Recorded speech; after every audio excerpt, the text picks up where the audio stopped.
नमस्कार साथियों आज हम बात करने जा रहे हैं एमएससीपी पर। क्या केंद्र सरकार ने एमएससीपी बंद कर दी है? काफी लोगों का साथियों ये सवाल है। आज मैं आपको पूरी जानकारी देने जा रहा हूँ। साथियों आज मेरी आवाज थोड़ी आपको अजीब सी लग रही होगी क्योंकि मेरे पास माइक नहीं है। मेरा माइक खराब हो गया है, अचानक ही खराब हो गया। अब चूंकि मैंने ऑर्डर दिया है तो ऑर्डर साथियों आज शाम तक आ जाएगा, इसलिए मेरी आवाज थोड़ी वैसी लग रही है।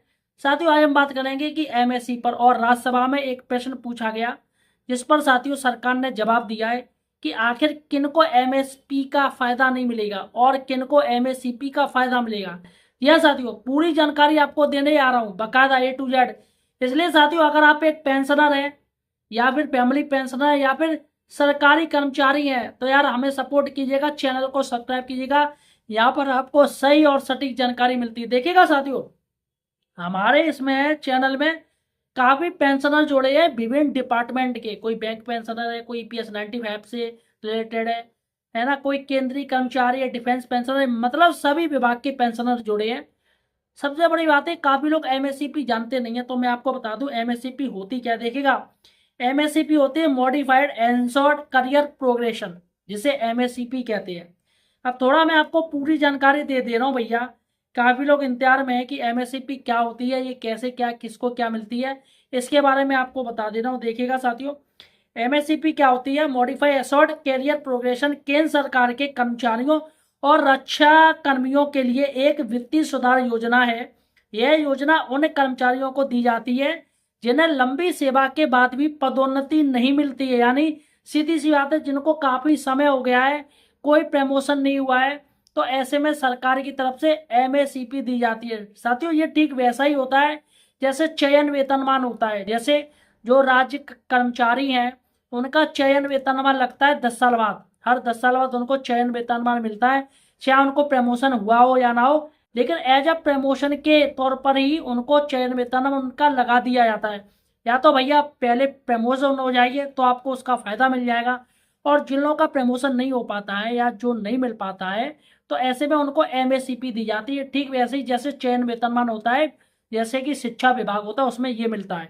तो यहाँ पर साथियों इनको जो रक्षा कर्मचारी हैं और जो कर्मचारी केंद्र सरकार के उनको साथियों एमएससीपी मिलता है, यहाँ पर जो प्रमोशन नहीं हो पाते। ठीक है, प्रमोशन न मिलने पर कर्मचारी को आर्थिक नुकसान से बचाने के लिए यह योजना लाई गई थी, जिसके तहत पद या पदनाम तो वही रहता है, क्योंकि वही रहेगा, जब प्रमोशन ही नहीं हुआ तो भैया वही रहेगा इंसान है, लेकिन कर्मचारी का वेतन बढ़कर अगले उच्च वेतन स्तर यानी पे लेवल ग्रेड पे में चला जाता है। जैसे साथियों मैं आपको बता दूं, जैसे कोई टीचर है 10 साल बाद उसका चयन वेतनमान लग जाता है, 4200 ग्रेड पे से शुरुआत हुई और उसको 10 साल बाद 4600 ग्रेड पे मिल जाएगा अगर उसका प्रमोशन नहीं होता है तो।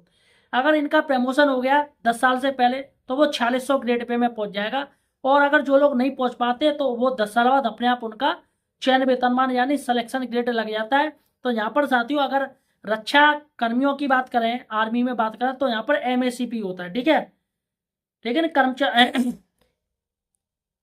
अब सबसे बड़ी ये बात है कि एमएससीपी किसको मिलती है, क्या क्या पात्रता मैं आपको बता दूं। देखिए यह योजना मुख्य रूप से केंद्रीय सिविल सेवा के कर्मचारियों और रक्षा कर्मियों सैनिकों पर लागू होती है, और मिलने का जो टाइम है, जो सर्विस पीरियड मैं आपको बता दूं, सिविल कर्मचारियों के लिए पूरे करियर में 10 साल, 20 साल और 30 साल की नियमित और निरंतर सेवा पूरी होने पर 3 वित्तीय यानी फाइनेंशियल अपग्रेडेशन मिलते हैं। तो यहाँ पर एमएससीपी यानी फाइनेंशियल अपग्रेडेशन हो गया। ठीक है, जैसे टीचर से यानी विभाग में 10 साल बाद होता है, इनमें भी साथियों 10 साल। इस दौरान कोई प्रमोशन ना हुआ हो, ये भी खास रहता है कि कोई प्रमोशन नहीं होना चाहिए। अगर प्रमोशन मिल गया तो उसको ग्रेड पे वो वैसे ही मिल जाएगा, तो ऐसे में साथियों प्रमोशन नहीं होना चाहिए। ठीक है, और सेना के जवानों को लाभ 8 साल, 16 साल और 24 वर्ष पर होने पर मिलता है। तो यहाँ पर साथियों केंद्रीय कर्मचारियों को 30 साल, 20 साल, आपका 30 साल होता है, 10 साल, 20 साल, 30 साल होता है, और आर्मी में ये 8 साल, 16 साल और 24 वर्ष में साथियों एमएससीपी मिलती है। तो यहाँ पर साथियों आर्मी में 8 साल, 16 साल और 24 साल ये मिलती है, ये पूरे वर्ष हो जाते तब इनको एमएससीपी का लाभ मिलता है। यहाँ पर मुख्य शर्तें क्या है, इसमें भी साथियों यही है, यदि कर्मचारी को समय पर नियमित प्रमोशन मिल जाता है तो उसे एमएससीपी का लाभ तदनुसार समायोजित किया जाता है, यानी उसको भाई वो लाभ मिल जाएगा, वो उस ग्रेड पे में आ जाएगा अगर प्रमोशन मिल गया तो। ठीक है साथियों, इसके लिए कर्मचारियों का प्रदर्शन रिकॉर्ड संतोषजनक होना चाहिए या बहुत अच्छा होना चाहिए। चलेगा साथियों, ये हो गया।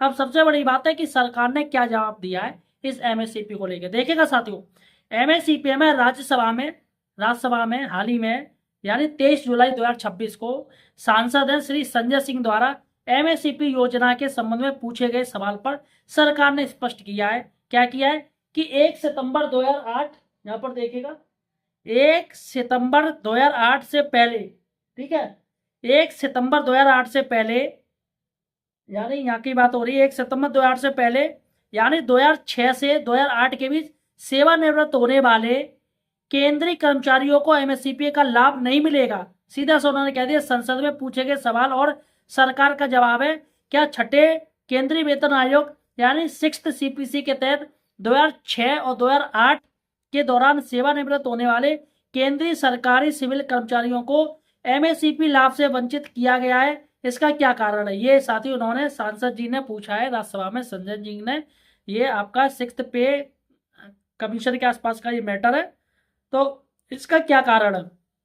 तो यहाँ पर सरकार ने साथियों अपना स्पष्टीकरण दिया और कार्मिक एवं प्रशिक्षण विभाग यानी डीओपीटी और राज्य मंत्री डॉक्टर जितेंद्र सिंह ने राज्यसभा में दिए अपने लिखित जवाब में स्पष्ट कहा है कि छठे वेतन आयोग की सिफारिशों को 29 अगस्त 2008 के संकल्प के माध्यम से स्वीकार किया गया था। प्रभावी तिथि क्या है इसकी, एमएससीपी योजना आधिकारिक तौर पर 1 सितंबर 2008 से लागू की गई थी। पूर्वव्यापी लाभ यानी रेट्रोस्पेक्टिव बेनिफिट से इनकार सरकार ने कह दिया है। सरकार ने कहा है चूंकि 1 जनवरी 2026 से 31 अगस्त 2008 के बीच यानी 1 जनवरी 2026 से 31 अगस्त 2008 के बीच यह योजना अस्तित्व में ही नहीं थी। सरकार ने कह दिया ये योजना का अस्तित्व ही नहीं था, तो हम कहां से दे देंगे। इसलिए इस अवधि के दौरान सेवानिवृत्त हुए कर्मचारियों की इसका मतलब पूर्वव्यापी लाभ देने का कोई प्रावधान या गुंजाइश नहीं है। सरकार ने सीधे सीधे मना कर दिया। एमएससीपी योजना के मुख्य बिंदु क्या है मैं आपको बता दूं। यह योजना सेवा के 10, 20 और 30 वर्ष पूरे होने पर, जैसे कि मैंने आपको बता दिया, आर्मी में होगा तो भैया 8 साल, 16 साल और 24 साल उनका साथियों रहता है। सबसे बड़ी बात है कि सरकार ने क्या इसको बंद कर दिया है, एमएससीपी क्या बंद हो चुकी पूर्ण रूप से, तो मैं कहूंगा नहीं, सरकार ने एमएससीपी बंद नहीं करी है, एमएससीपी चालू है साथियों। और अभी भी उनको फायदा भी मिल रहा है, जो भी कर्मचारी हैं, जो भी पेंशनर, उनको फायदा मिल रहा है एमएससीपी का और वो मिलता रहेगा। 8th पे कमीशन में भी साथियों एमएससीपी का लाभ मिलेगा और बाकायदा प्रमोशन किए जाएंगे, पे फिक्सेशन नया बनेगा, सब कुछ बनेगा।